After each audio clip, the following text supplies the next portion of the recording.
This is Wild Theology, and I'm Phil Wyman, and I am with Diana on Facebook, Dingles Greenfield, and so I'm coming from Long Beach, California, and Diana is coming from Glastonbury, well, you're actually in Street, is that right? I am, yeah, okay. That's right. In Street in England, but it's Avalon. It's Avalon. It's that's still right. Within Avalon. It's Avalon, and I refer to anybody who's going to watch this, a number of you will have heard me refer to her as the Goth Vicar of Glastonbury. I'm her strange American friend. I think lockdown is making me not very goth at the moment. It's making me lazy. So. But come on, in lockdown, you get to hang around in the dark. Well, there is that, which is why I haven't got any lights on. Okay, so I'm gonna start with this just so people can have an idea of where to connect with you after they've heard some of the things you've had to say. So where do people find you?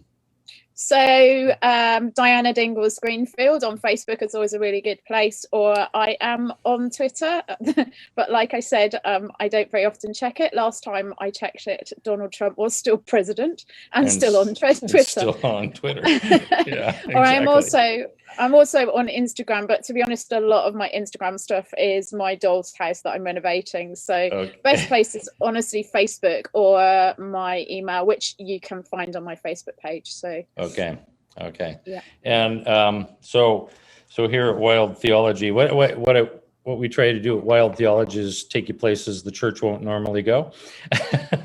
And Diana is one of my favorite people for doing that kind of stuff. Thank you. We hang out in weird places together.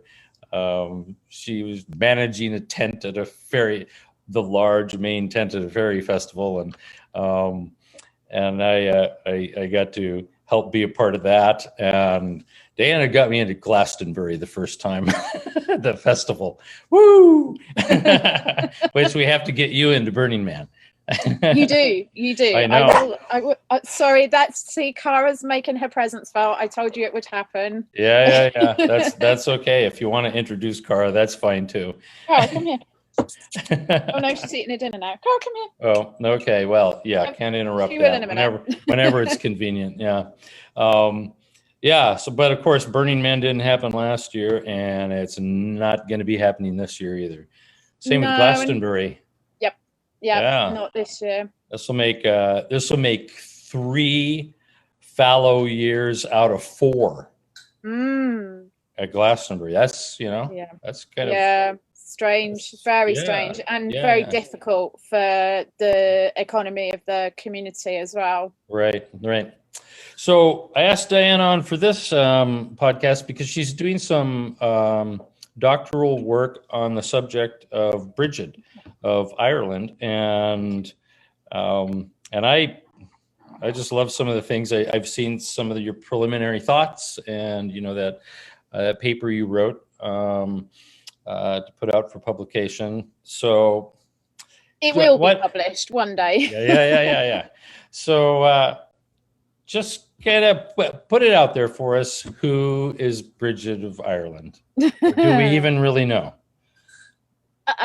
On one level, quite possibly not. But on another level, I think she was most likely a pagan goddess. She was, there's certainly evidence to suggest that she was the tutelary goddess for I never know how to pronounce it, and if Maria's watching, she'll tell me off. But Leinster, which is that part of Ireland that includes Kildare, where Brigid of Kildare is how she's known, certainly as a saint. But it's thought that she was possibly the daughter of the Dagda, the Dagda being the good god, and kind of the elder of the tribe of the gods, which is or the Tuatha De Danann, which is was the tribe of the Celtic gods. So yeah, that's kind of who she was, but then that pre-Christian, and then somewhere around the 4th to the 7th century, around the 4th to 5th century, there was a person who is considered to be Saint Bridget. We don't know if that was, there's no evidence 100% to say whether there really was a saint, but there is enough been written, there are enough vitae or lives about a person called Bridget, who was canonized as a saint.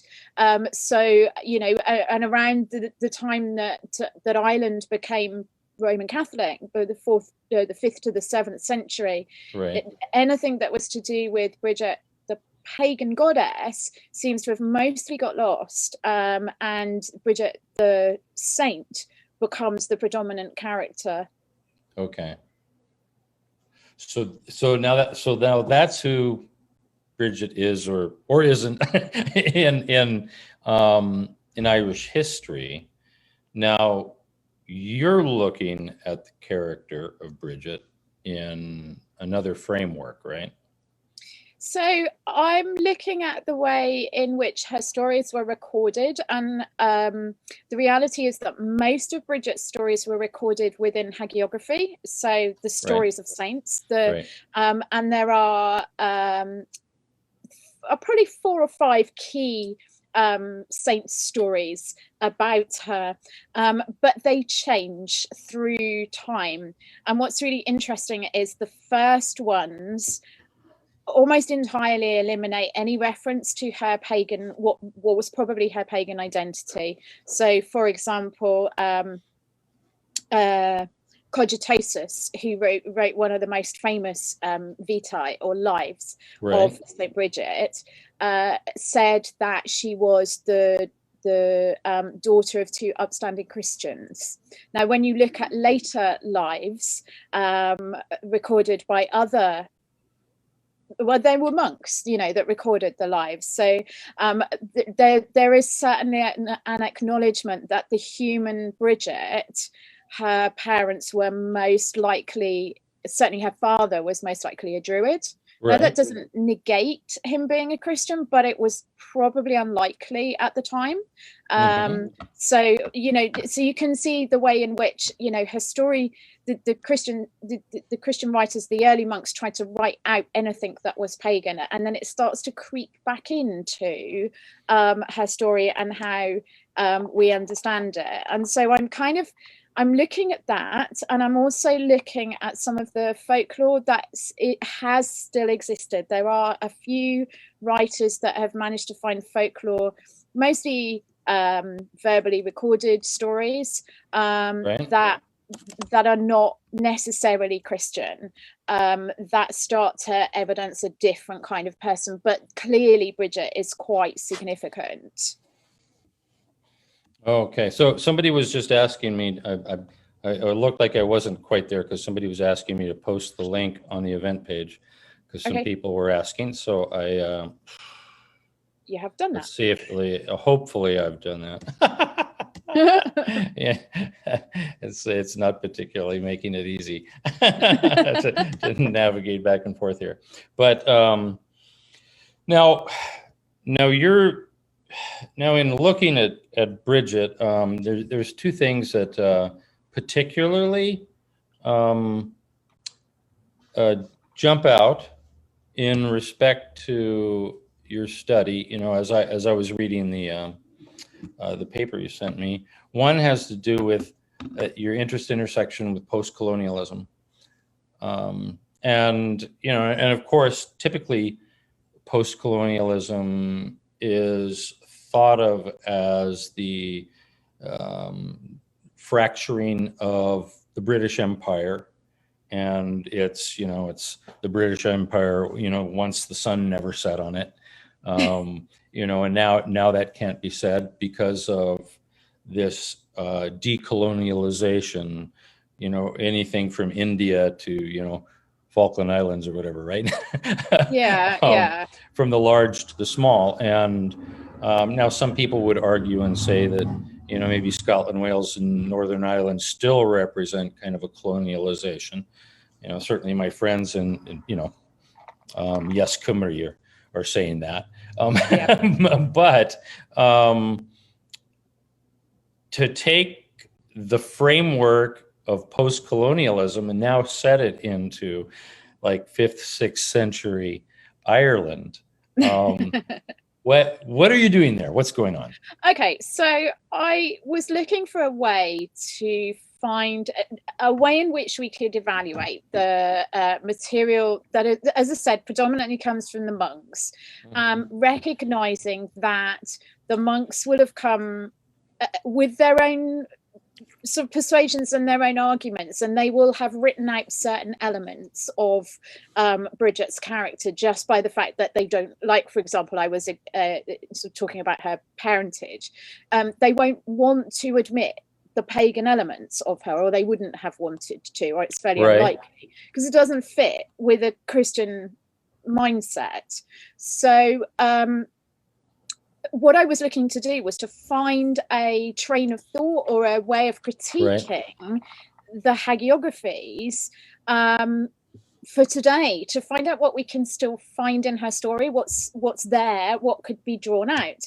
And the work of post-colonial critique is really to find the kind of boundary spaces, the thresholds where the colonizing and the colonizer, that there's a threshold between the two. And so I looked at this, and obviously when I say obviously, but when you start to look at Bridget for any length of time, liminality and that kind of that thin space about who she is and that character is really significant. So I started looking at liminality within post-colonial critique as well, and ended up reading material by Homi Barber and Edward Said and people like that, who really inspired me, because and I did discover that medieval there are people who are applying post-colonial critique to medieval history. And one guy, a guy called J.J. Cohen, actually says that, wherever there is colonizing, wherever there is empire, there is colonizing, and therefore you can apply the same principles. So my theory is that whilst there is no evidence that the Roman Empire did some sort of takeover bid to Ireland in the way that they most definitely did to other parts of Europe, certainly somewhere between the 5th and 7th century, Ireland became Roman Catholic.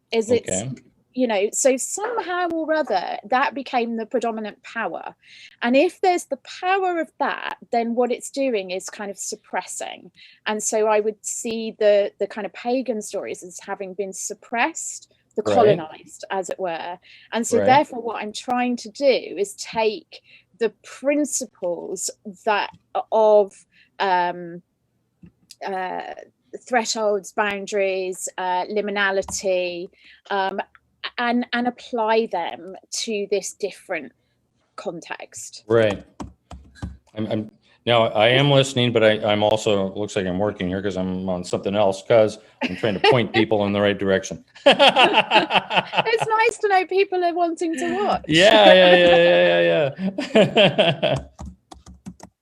Okay. So I want you to back up for just a sec here, and you use the word liminality, right? Yeah. Now, not everybody's going to understand that word, and perhaps not particularly in the context in which you mean it. So in this post-colonial liminality, What do you mean? I have days when I'm not sure that I understand it entirely either. Yeah. And I possibly should explain that this is still a very early journey of the very early parts of the journey of my doctorate. So I think as time goes on, I'll be able to express this probably more clearly. But Right. I think Homi Bhabha, he was one of the key sort of instigators of post-colonial critique, talks about these, what he calls interstitial spaces. So they are the spaces between the levels. So the example that he uses is a staircase, where you've got one floor up here, you've got one floor down there, and then you've got an interstitial space as the staircase. And so what I understand the liminal space to be, or interstitial, is this bit in the middle that, you know, when you go up and down stairs, you don't really stop and think about that space, but there's a lot goes on in there, you know. I watched a television program in the UK called Holby City, and the amount of things that happen, conversations and whatever happens in that staircase, and yet that's kind of like the liminal space between the two different levels, the two different Right. wards in the hospital, as that program is. But yeah. Sure. So in some sense, the liminal space for you and I is and I'm thinking of those of us who are working in the places church doesn't normally go, right? Are they're in the dialogues between our world and maybe the neo-pagan world. Between the Christian and the pagan, it's a space between when we're dealing with issues of racism between black and white, when we're dealing with issues of sexism between male, female, transgender, all of the. And that's where post-colonial critique is normally used. So race, gender, right. The queer, the transgender, all of those kind of conversations use this method of explaining that there is a space, there's a kind of an unexplained or unexplored space between the two floors of a building. But in this case, for us, it is between Christianity and paganism. That's where I'm going with it anyway. Right. So in some sense, when you're using the word liminal space in this post-colonial critique, and this description of defining the importance of Bridget for us today, it's something different than the liminal space that somebody might say, oh, I went to the well and it was like heaven came and touched here, and that was a liminal space. Or the Pentecostal who says we were worshiping and God came in the room, and that was a liminal space. It's different than that, right? Yes, but it's really interesting because actually Bridget sits in that other liminal space as well. And so, I mean, and I have a nasty feeling I'm going to spend most of my time when I write my thesis up explaining which version of liminal I'm using, because I think it's going to change. I think there's going to be times when I'm going to want to talk about I think that's why I like the word interstitial, because it is different. But I'm going to want to talk about that, the spiritual liminality that exists. That kind of space in that where we want to have that dialogue. That space. I mean, is it Iona? Is called the island is called the thin space, where it's like tissue paper thin between heaven and earth, and that's a representation of liminality. And I think, and Bridget is that as well. She is this thin. There's something thin about her character, both as goddess and saint, that puts her in a really, really unique place. But that isn't the liminal that I'm talking about when I'm trying to critique her hagiography. Right. But in some sense, then what you're saying is that that her story represents a place where the spiritual liminal space meets the social justice minimal space, the post-colonial and almost rebellious freeing liminal space, right? I hope so. I hope so, because I think as my research goes on, what I would like to do is, I suppose, the language I use in my writing is of the kind of from animosity to amity. That right. Kind of so between. I know I don't mean. I mean, I've got lots of friends that are pagans, and I wonder if one or two of them might watch this, and that'd be quite cool. And so I don't think that there's animosity between myself and them, but in a kind of wider sense, there is this. A lot of pagans I know generally look at Christianity and the church and have issues, and you know, there's a sense of animosity about that. I have issues.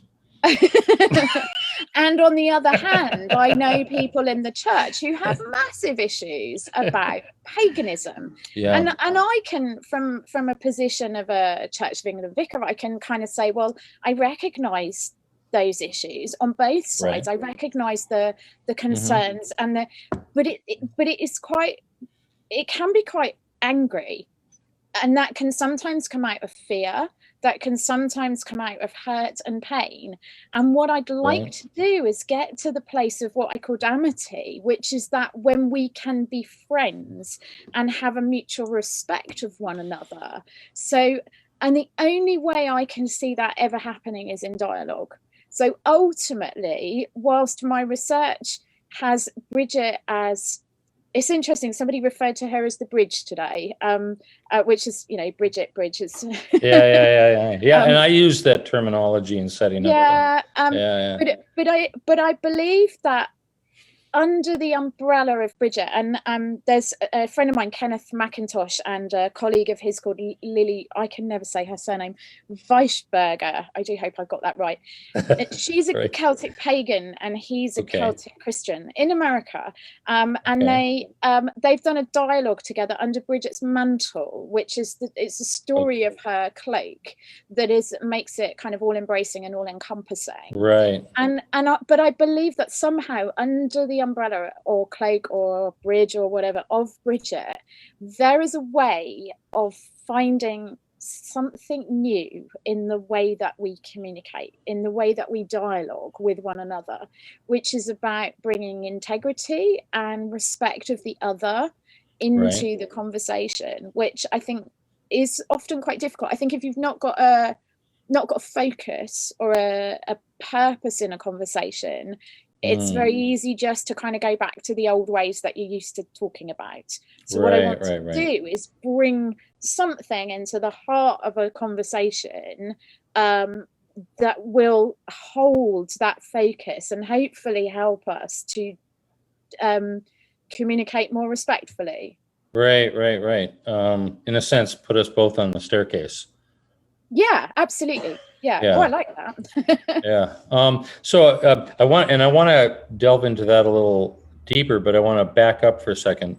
So our resident Irish voice, Maria, oh, hey, Maria. commented here, and she says the Romano-Christian thought and influence was very prominent in Old Ireland from about 8th century onwards. The Celtic Christian traditions were deeply rooted and connected with the folk faiths and ancient legends. Romano-Christian priests sought to follow what had happened in Britain when the Celtic Church yielded to Rome. It's found its translation in the annals of, I'll never pronounce that because I don't have my Irish pronunciation. If it was Welsh, I could handle this, Maria. I'm looking to see what she's put. Leon, I don't know. Our understanding of the term Roman Catholic is not the same as Roman Christian then. Okay. So thank you, Mario. I think you and I need a conversation after this. Yeah. You're going to be delving into some I suppose controversial Lyon is how it's pronounced, she's telling me. Some controversial territory of the Irish Celtic Church and what it looked like. Because Not if I can help it. it's kind, well, yeah, but you're kind of stuck there in a way, aren't you? Yes and no. I mean, one of the reasons that Bridget is the character that I've kind of been drawn to looking at is because actually she's got a real following in Glastonbury, more as the goddess than the saint. But Sure. there is a theory that she came here, so as a saint, that she came to Glastonbury. As a saint, yes. I'm yet to be 100% convinced, but that one of the oldest chapels that they found evidence of is at a place called Bride's Mount, and it's just on the outskirts of Glastonbury, just before you get to the river that divides Street and Glastonbury. The theory is that somebody called Bridget visited there around the 4th-5th century. So in terms of the dates of a person who was called Bridget and connected to Kildare visiting Glastonbury, it possibly works, but there's the evidence of this person called Bridget being the saint is also quite questionable. So sure. And Glastonbury is a interesting place where so many of myths meet hagiographies meet did this thing really happen? And everybody seems to have gone to Glastonbury, So from Joseph of Arimathea to Indiana Jones, right? I don't think he came. No, I'm just joking about that. He should have been looking for the Holy Grail there. Oh yeah, under the tour. He went to the wrong place. But what's interesting, sorry, I do apologize, Cara's joining in. What's interesting is that the Imbolc celebrations, which coincide with St. Bridget's Day, so the pagan festival and the Christian saint have their day on the same day. So I didn't know that about St. Bridget's Day. February, beginning of February. But it coincides with Imbolc. But the celebrations in Glastonbury, they start from the White Spring, and the White Spring, under the tour we have two springs come out, the Red Spring and the White Spring, just kind of filling in the gaps. Under the White Spring, or where the White Spring comes out, is it's a wonderful kind of place of shrines. And is that the one that's you go in the door and it's kind of like in a cave and and people are doing baptisms and immersion things there. Very cool, very hippie place. What's that? It used to be a tea room. Oh, that would be awesome. Ask Steve Hollinghurst, he remembers when it was a tea room. Wow. But what I was going to say is that so there's a masculine shrine, or a shrine devoted to whips. I'm going to be in trouble for not being able to remember that. But then the female, the divine feminine shrine in there is Bridget. So and that's really significant to an awful lot of people. So actually, although like this last essay took me into the world of some bits and bobs from Ireland, I'm not particularly focusing on Ireland, and I think ultimately I'm not. What I want to do is look at her stories rather than necessarily the realities of Ireland, because I think her stories and her person or character is what will work in the research in the future.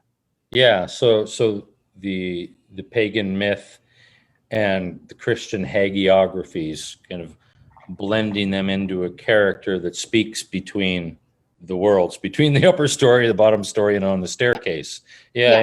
So So in trying to do that, obviously you're trying to find ways to allow Christian and pagan, witch, or, you know, or this could move into New Age in a lot of ways, especially in Glastonbury, right? To find spaces where they can communicate with one another, right? Mm-hmm. And so, how difficult has that been for you to see that happen? I mean, there's your success in it, and you know, and I've experienced the same thing, having success, but to get others to understand how that works, that, you know, we don't have to be adversaries with our pagan neighbors. Yeah. How difficult has that been? Oh gosh.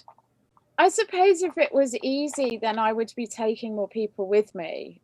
So I guess the answer is very Ain't that the truth? Yeah.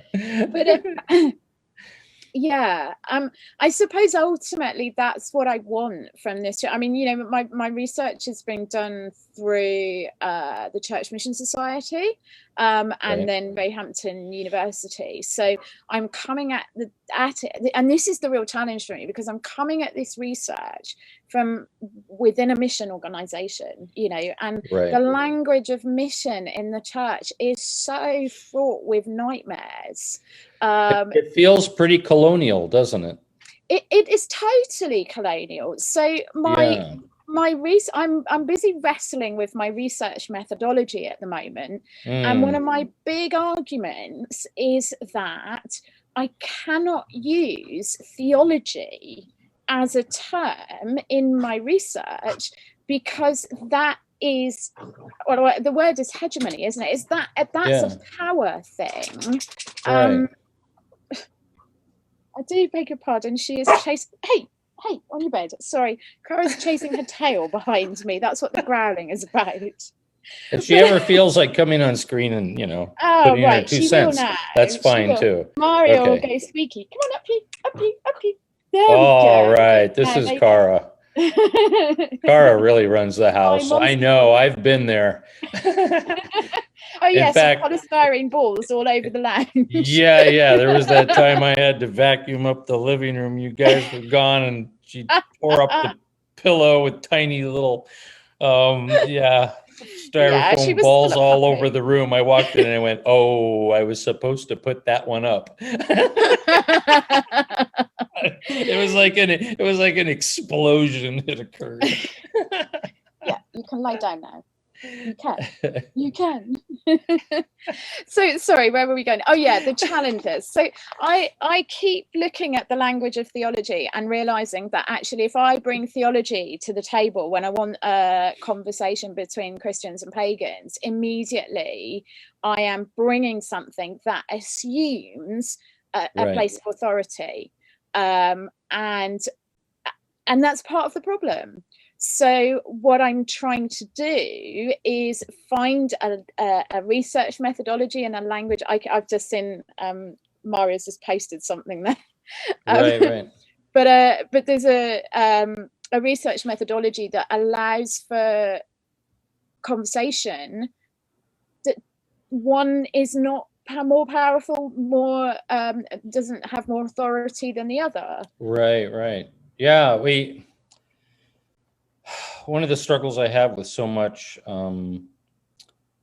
mission methodology, I was going to say missional, but that's not even the right word. It's, you know, because missional really is supposed to mean something different than what we've typically had as mission. But so much mission methodology oftentimes appears to be coming from the perspective of like teacher to student. You know, it's monological. And, you know, we're going to tell you and you're going to receive and happily do it. And then everybody's converted and things are just fine, right?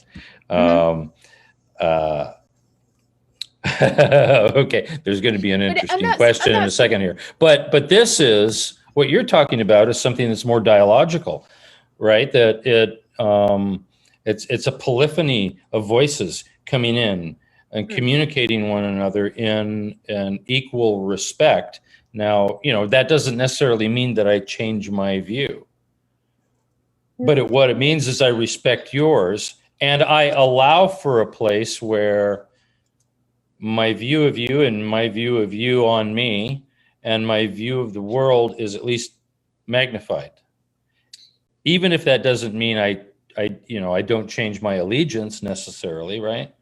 Yeah, although I think, if you put it simply, Vincent Donovan, in his introduction to Rediscovering Christianity, where he goes to the Maasai, in his introduction, I think he uses this example where it's about not trying to take people to where you are, however good and wonderful that is, or going to where they are, but it is together going to somewhere new. And I think the key for me, and I suppose ultimately what I like out of this research, is that opportunity for a transformational dialogue or transformational conversation. How do we put the boundaries in order to make that safe space, that environment that doesn't cause us to go back to the old arguments, but brings us to somewhere new together?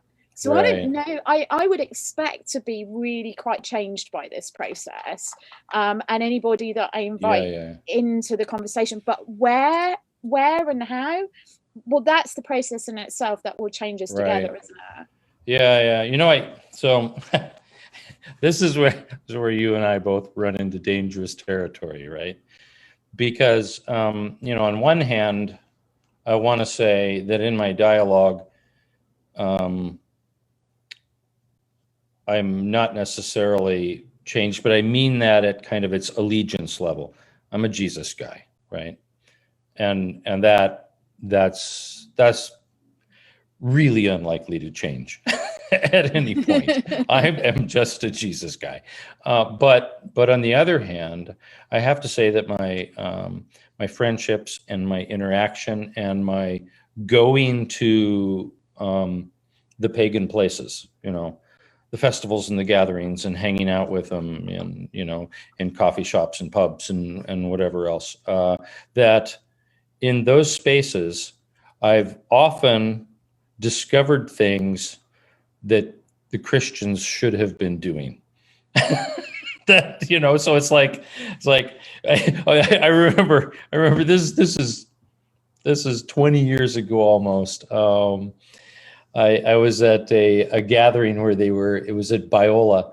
It was a conference, and they were talking about interacting with religious others, and so there was Mormonism and Buddhism, and so John Moorhead had invited me to speak on, do a class on the witches in Salem and interacting with neo-paganism, and it turned out it was like standing room only. People were like, "What? We got to check this out." There's such an interest in that, and part of it is like voyeuristic for Christians, right? Oh, I got to look in on this. What's going on? But do you not think? Go on. So at the beginning of it, when the lecturers were all together, kind of talking about the organization of the conference, there was this Lutheran pastor, and there's kind of a hubbub about the thing about witches and neo-paganism going on, about who they were, and he stood up and he said, let's face it, would you rather go to the Lutheran church or a pagan gathering? And then he does this: the Lutheran church or a pagan gathering? Lutheran church or pagan gathering. And everybody got it. It was like, one of these is staid and quiet, and one of these is kind of robust and rowdy, and probably a lot of fun. And it got a complete laugh, and that stayed somewhat true across 20 years of interaction with the pagan community, that I'm going, sometimes you guys just do it way better than we do it. Right? I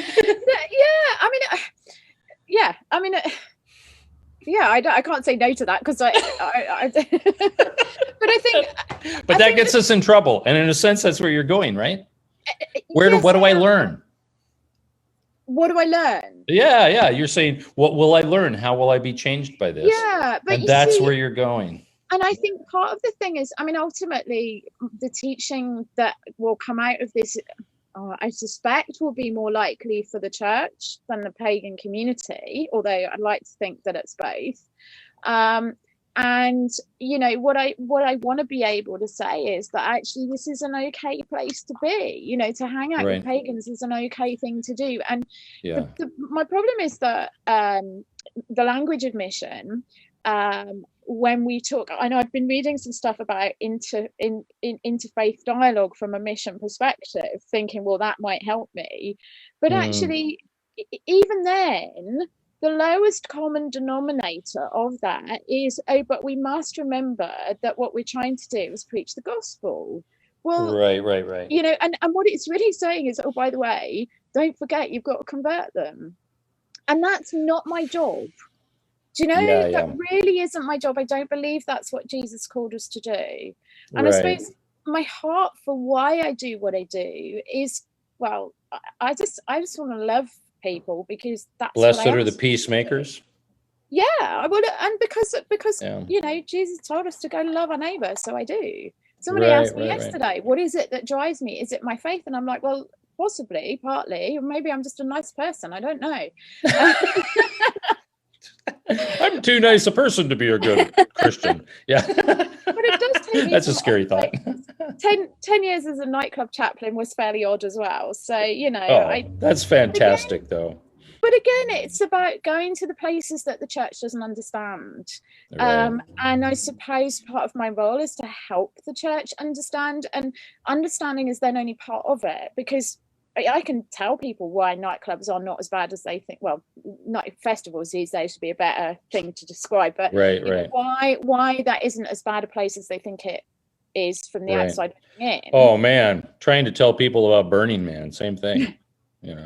Yeah, but at the end of the day, they're throwing the holy water on me when I've been to Burning Man. What? but then you see, I was asked, and I might get lynched for this, but I was asked by to take the Archbishop of Canterbury up the Tor in Glastonbury a few years ago when he came to visit, and I did, and he had a lovely time, and he sent me a really nice letter afterwards saying how wonderful it was, what a great ministry I was doing working in such a dark place. And I was like, what? He clearly, I obviously didn't do my job in communicating that that's not what Glastonbury is. Or, if Glastonbury has got lots of witches and pagans and New Agers, that doesn't make them dark, even though that's the perception. And so what I want to do with my research is find language that gets over those kind of barriers. Yeah. If only we could see our own darkness before we see somebody else's. Yeah, isn't that something about planks and? Yeah, absolutely. So I want to just point out a couple comments that were made in the feed here, and then ask you a big question. This is a big question. It's a good one. So Kieran Conroy, a friend of mine in New York, he says he has some aunts in the Irish Catholic order in Kildare, where they're keepers of the many sacred sites, and he makes a comment that they're sensitive to both sides. Obviously, both sides are coming in regularly, right? So, and she has a spiritual heritage at the Interfaith Peace Center they established there. So, then he gives the website as well. Solar Breed, isn't it? I was hoping to get there last year before they locked us down and we couldn't go on holiday. So I will get there at some point. Yeah. So, and then Maria makes this interesting comment. This is great. Christ is my druid, and he has many friends who walk the liminal paths as our companions on the road to discovery of deeper riches than we might imagine. I particularly like that because I had written a blog series a number of years ago in which I was setting up Jesus as a prototypical shaman in, the Mongolian sense, that all the things that the shaman is supposed to be, if he had lived in Mongolia, we wouldn't be calling him, prophet, king, like, Israel is the Israel terminology. We'd be using something like shaman. Yeah. Our great Messiah shaman would be what he might be today. So this question comes from Paul McAndrew, and he wants to know if I could ask about the saint performing a miraculous abortion in one of the traditional lives. It's an interesting terminology, that, isn't it? There is a story. There is a story that she does that in order, but you see, I think that's really interesting, and it's where the kind of post-colonial critique will, I think, really kind of start to come into play, right? Because what she's associated with childbirth, with midwifery, those kind of things. Mm-hmm. But as the monks that portray her in the lives want to show her as virtuous and as pure and as maintaining that virtue and that purity, because this is a male-female thing. So this is a kind of feminist issue.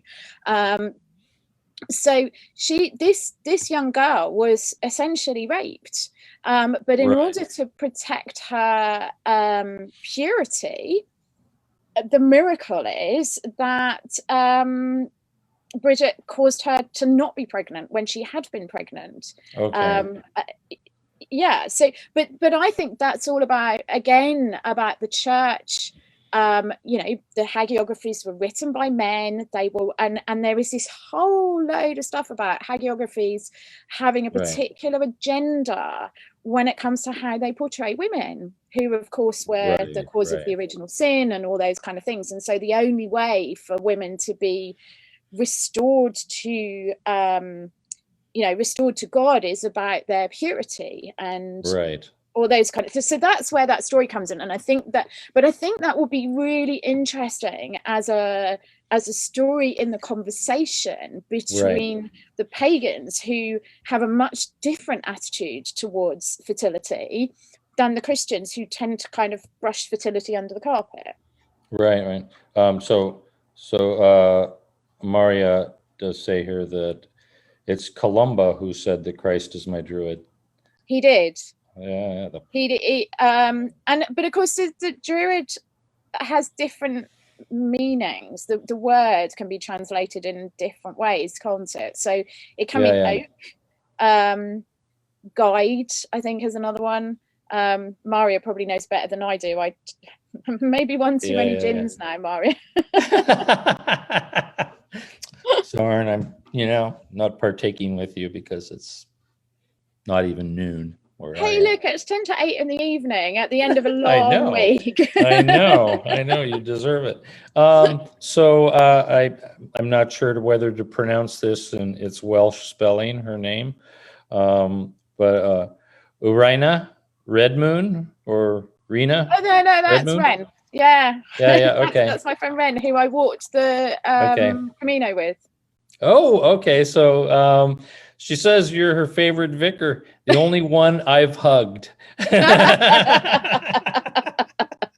That's awesome. A few times we shared a room together for the week of walking the Camino. So, and actually what's really interesting is that Ren and she knows quite a lot of how I came to be doing this research, because I did a lot of the processing about like wanting to do my doctoral research whilst I was walking the Camino. So wait, at some point you and I and Mario should get together on a podcast.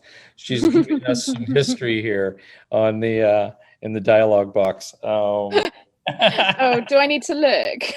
Yeah, it's totally worth looking at. Yeah, absolutely. Okay. And then you can respond if you want. The Venerable Bede also wrote about Columbrian books, including Ireland Monastery. Okay, no, that. I think that's kind of taken me a little bit away from the stuff I know. Right. But boy, good material. It's some great history of Irish saints and gods and goddesses and all of that being mixed together in strange and interesting ways. I think Maria and I would have hung out quite a lot more this last year, but due to a certain thing that meant that we're not allowed to see each other. Yeah. So how is that affecting the town of Glastonbury? Did you really have to ask that? Yeah. I mean, you live in an interesting place and people want to know what's going on there, right? Glastonbury, quite a proportion of people in Glastonbury are New Age, almost more than pagan.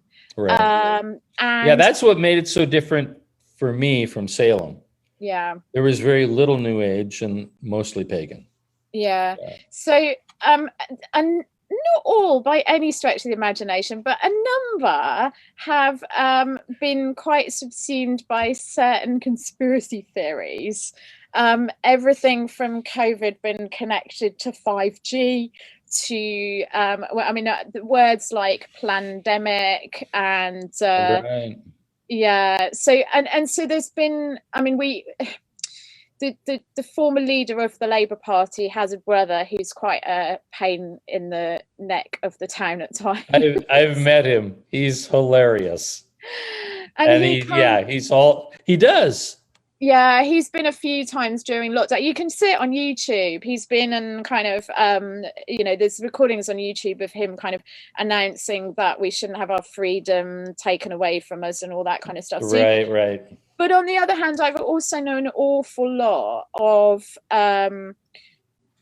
New Agers and pagans who have wanted to abide by what we've been asked to do. Ren being one of them, because they've lost family members, because they recognise that actually this is the best way forward to get out of the situation that we're in at the moment, is to abide by the lockdowns and have the vaccination and everything else. But of course there's a lot of fear with all of that, and the number of comments that they've been when friends of mine have been off to get their vaccines and they've come back and said, but my 5G is not working any better.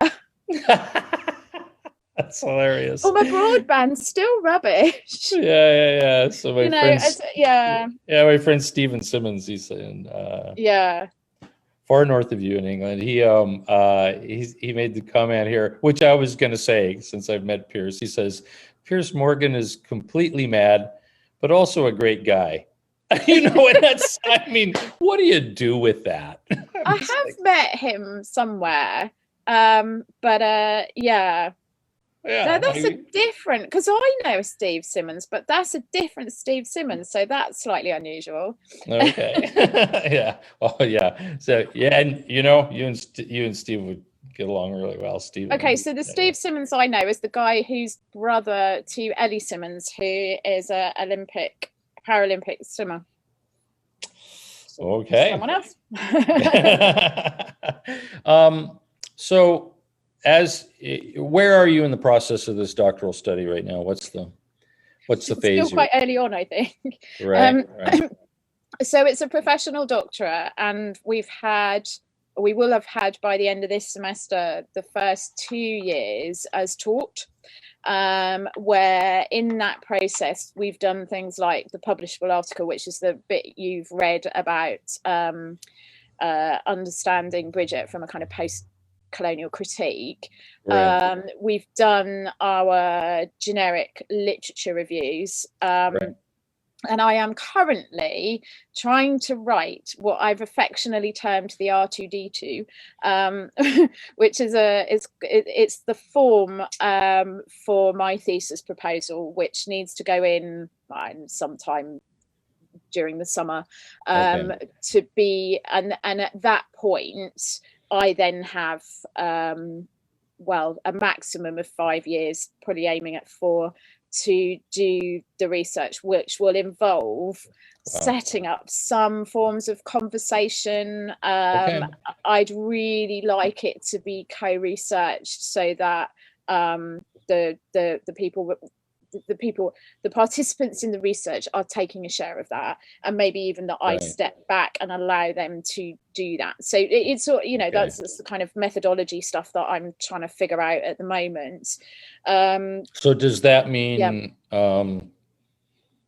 Christian pagan dialogues across that gap? Yeah, absolutely. That's what I'm really hoping to do, is get I don't know, I don't know how many at the moment. I need some wisdom from my lecturers about the wise number of conversations, but I want to get like a few conversations, maybe a pilot to start with, where I literally I wrote, as part of the what will be published, my own interpretation of a hagiography based on the the contemporary, so looking at my critique and then saying, well, actually, if I look at her story now, this is how I see it. And I'd quite like to be able to put that story into the middle of a conversation and say, let's see where this takes us. But so it's kind of honoring the fact that actually the pagan story was subsumed into Christianity or hidden by Christianity, and trying to figure out how we move to that place of respect again. But I kind of don't want to. I don't want to. I was going to say corrupt, but that's not the right word.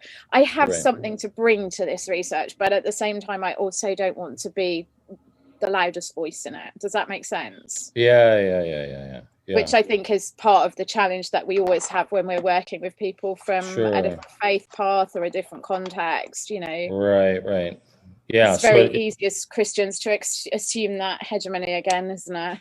Right. So in some sense, what you're saying is that the paper is designed to end with question mark rather than an exclamation point. What, my final research? Or? Yeah. It's almost designed to end with a question mark that says, and what do we do? I mean, I think together. I'm looking to find language. I think I'm looking to find a method and a language that enable better conversation. Not so I can just go to the church, here, look, I've got a process, and now you can go talk to pagans, but which would just be awful. But actually, that says, if we do this together, then this might be a better way of, rather than what we've had before. It is about seeking a transformation, but I certainly don't know what that's going to look like at the moment. Yeah. Okay, and you got the next 4 years at least. It process doesn't sound very long. I know exactly what you mean. So these first phases, you're only reading and studying to figure out what you need to read and study. So it's a long trail. You think you're going to find yourself going to Ireland to have I definitely want to visit the I think it's called Solus Breed at Kildare, which is the interfaith place. I don't know how. I think that's how you pronounce it, but at the interfaith place at Kildare, because I think there's some. It seems crazy not to, but actually, in many ways, I'd quite like my research to be a little bit broader than that. And in some ways, although Bridget is obviously like the center of what I'm trying to do, this is about language between pagans and Christians. So that's the more specific focus that I want it to have. Right. It you might follow that link that Kieran Conroy gave in the dialogue, where his aunt had some aunts in the Kildare order there. So as I say, I was going last May, but I wasn't allowed in the end. So that has that put a little bit of delay? Has into your studies, this No, COVID issue? It just lectures. changed the order of things a bit, huh? Yeah, just lectures have moved online, and hopefully by the time I get to like ethics approvals and stuff for my research, then I should be all right. Right. Yeah, no, my plan was to do 3 weeks in Ayr, Southern Ireland, and take the crazy collie and go and walk. There's some there's like an Your Irish crazy community. collie would be trying to herd everything in every field. Yeah, she's currently barking at the back door to be let out now. But no, there's some Camino. There's a kind of Irish Camino, which is some of the Celtic pilgrim paths, and I'd really like to go walk some of those with her. That was kind of my plan. But one day, I'm wanting to walk the Dingle Way. Of all the names. And no, that's not how I got my nickname. I know. But yeah, I do want to go walk that. And hopefully, perhaps the end of this year, I'll be on your side of the pond. I hope so. Yeah, it'd be good to see you. It'd be good to hug you. I know. I mean, right about now, everybody's going, "Can I hug somebody?" I've got this T-shirt that comes from Pappy, his, oh gosh, why am I blanking out of the name of his group? Anyway, and it says "free hugs," and occasionally I still wear it. Yeah. People will make a comment about the illegality of my T-shirt. Oh, Desanka, that's what they're called.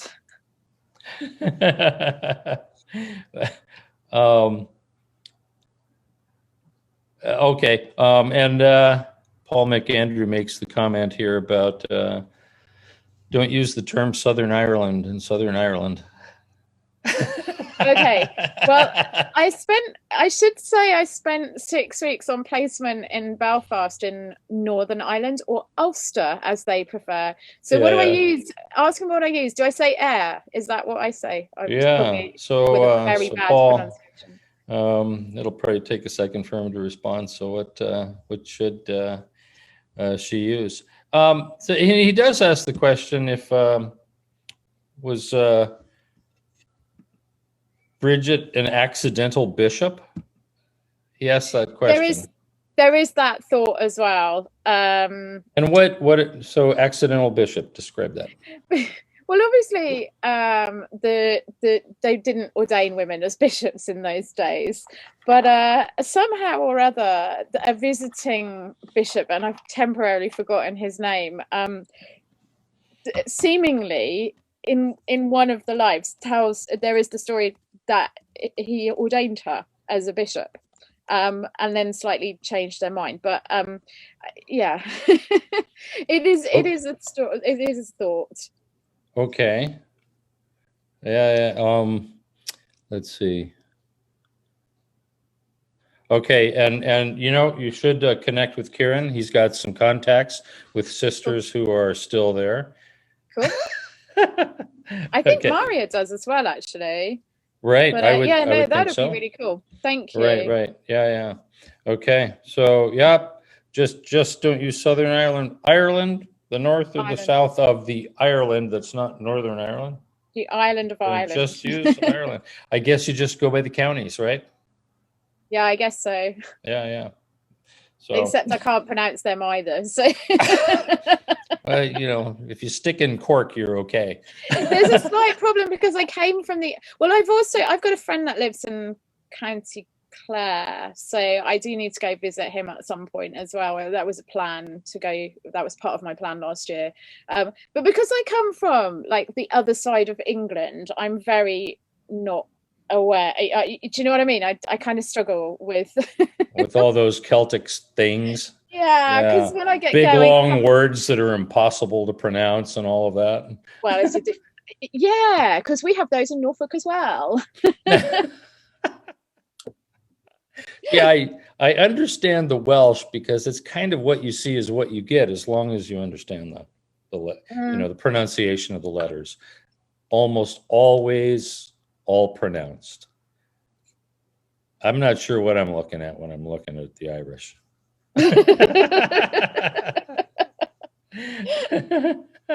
Fortunately, I don't have to do my research in Irish because I would really struggle then.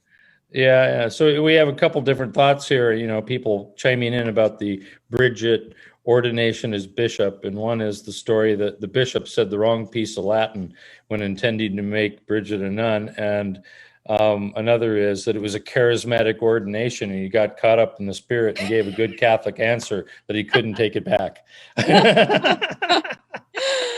I kind of like that one.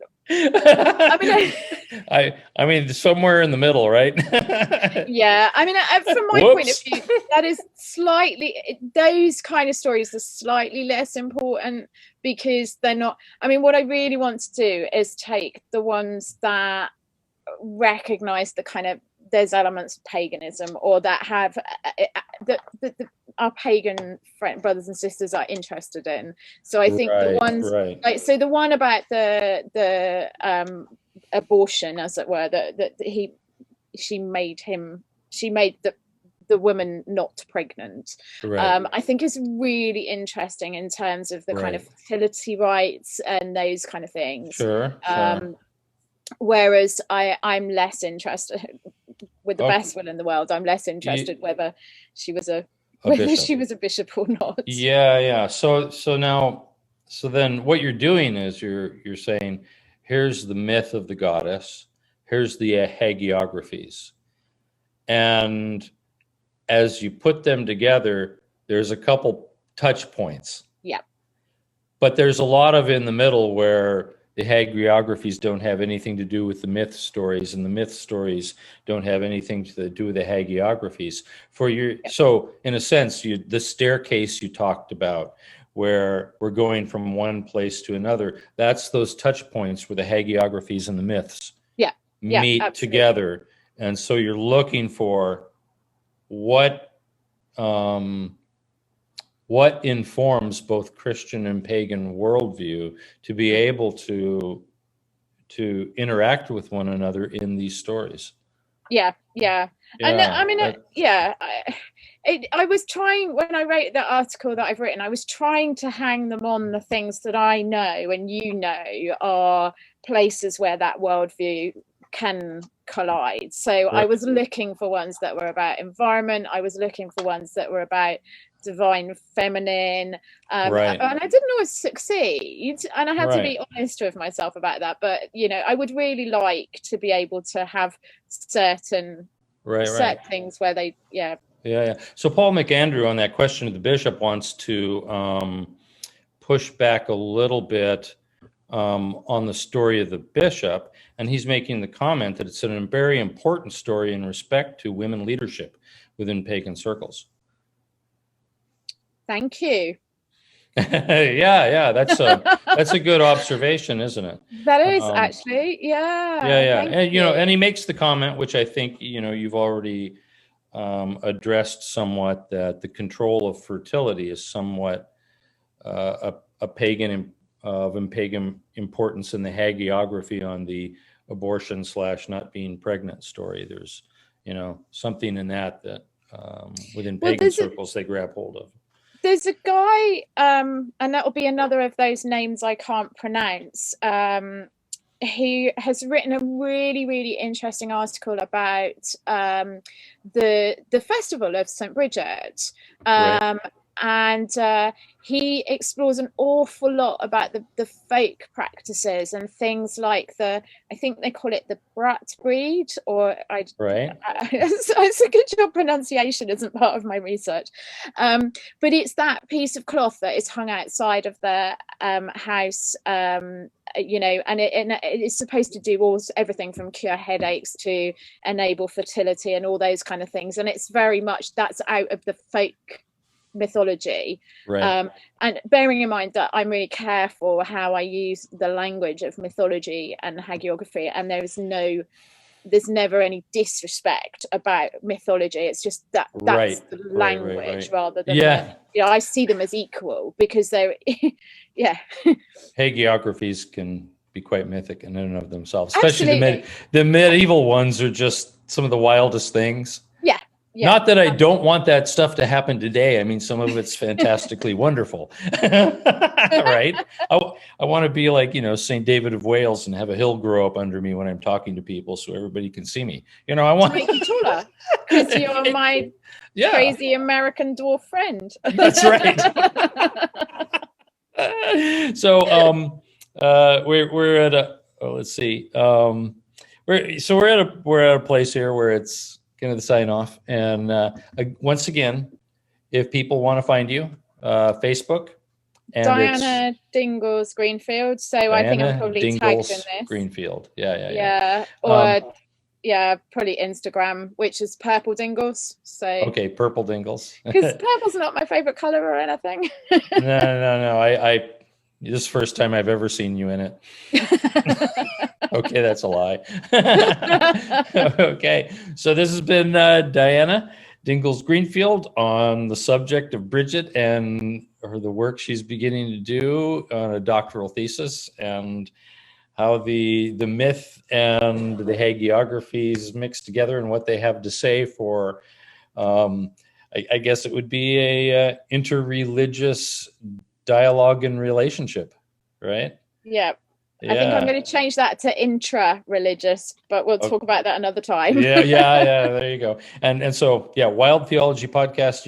You'll find this up on YouTube if you've only seen part of it and want to see it again. And also at Podbean, you'll find the podcast. And so if you just want to listen to it and not have to watch it, I'll upload the audio of this podcast, and you can support Wild Theology at patreon.com/Phil Wyman. That's me, the Wild Theology guy. And if you enjoy this, you can help support it. I'm trying to allow the wildness of our world's theology to come and meet us in our ears and in our eyes, and expand our minds, not trying to convert you to anything, trying to get you to realize the world's a little bit bigger than you might have thought, more complex, and we can have friends in weird places.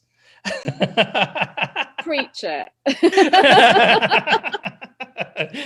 Yeah, and you're just one of my favorite people for this kind of stuff. Some people get it just automatically. That's because we're weird. And who would want to be normal? It's boring.